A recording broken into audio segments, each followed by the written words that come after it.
Hey guys, welcome back. Went to the scrapyard today, take some metal in, and I found this bad boy for only 50 bucks.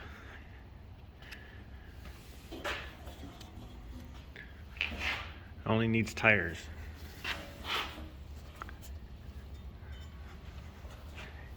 And yeah, and switch needs to be fixed. It still works.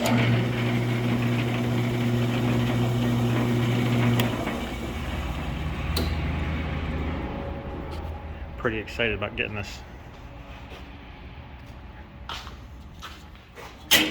Nothing else is broken. Blade's a little rusty. It still seems sharp.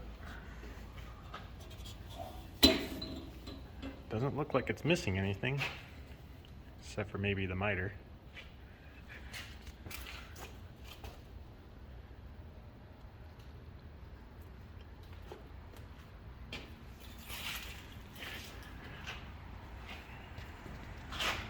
Can't wait to use it.